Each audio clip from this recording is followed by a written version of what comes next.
The ayes have it. Members, I understand that the next financial review there is a wish to debate is the Social Services Committee on the non-departmental appropriation for vote housing.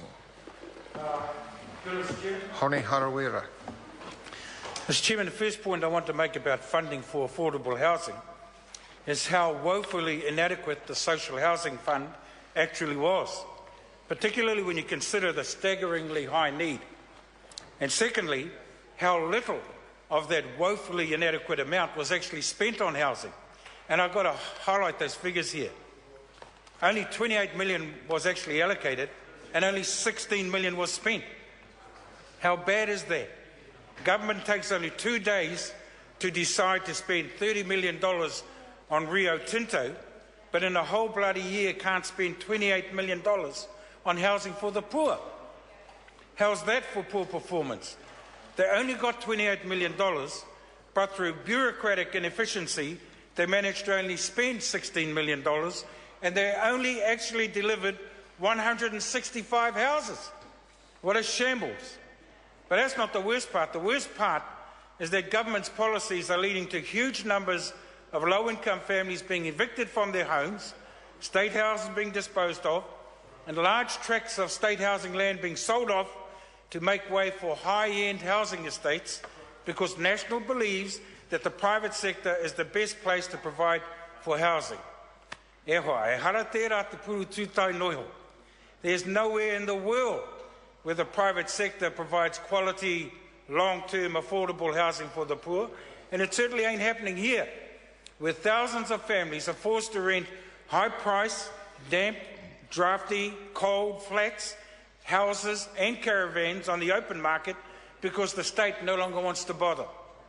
And those in-state houses are being shunted out of them as we speak, like the family who has lived in a home in Glen Innes for the past 33 years, but are about to be evicted by Housing New Zealand this Friday as part of the sale of state properties to the private sector and the redevelopment of the area. Housing New Zealand say they're evicting the family for alleged antisocial behaviour. Isn't it funny how a family can live in a house for 33 years without any major problems, but the minute that mum speaks out against policies which have led to the eviction of friends and neighbours her family has known for decades, all of a sudden her family is being evicted for antisocial behaviour. Betty has lived in Glen Innes all her life. She's a postal worker, a cleaner, an EPMU member and a regular volunteer at Glen Innes Primary School. Late last year, Betty's sister's family was evicted from the home where their family had lived for 54 years. Betty herself has just come out of hospital where she underwent a procedure for breast cancer. She's tired, she's unwell, and now thanks to these Housing New Zealand policies, she's about to become homeless. Betty's family wants to stay in their home and fight the eviction, and the public are invited to support them by marching with her this Thursday, 6 p.m, Taniwha Street in Glen Innes. The housing crisis, Mr. Chairman, in low social economic areas like Glen Innes, Pomare and Maraenui has actually been worsened by Housing New Zealand policies that demonise poor families and devastate communities, leaving empty houses and unsafe neighbourhoods. And if that wasn't enough, government is now reviewing all tenancies and shifting the allocation of state housing from HNZ to WINS, bringing even greater insecurity and ever more bureaucratic harassment for low-income families. That is not a future that any government should be seeking.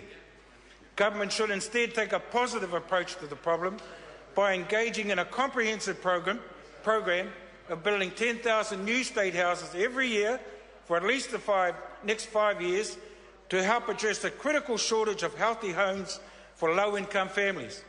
And because building homes does more than just provide houses for people. It creates thousands of jobs in design, architecture, carpentry, cabinet making, community infrastructure, and all the related jobs that come with a strong and vibrant housing sector. And it helps build healthy families and healthy communities because when people are working, everybody is happy. I have no doubt that a government-funded home building program will be well received by local bodies and by iwi, both of whom have a huge interest in seeing their communities engaged in meaningful work and who would happily come to the party on consent issues and availability of land for housing development. Mr. Chairman, there's no question we do have a housing crisis, but we also have the ability to deal with it quickly and positively. All it takes, Mr. Chairman, is the political will to do so. Kia ora. Alfred Nairo. Mr. Chair, I do want to acknowledge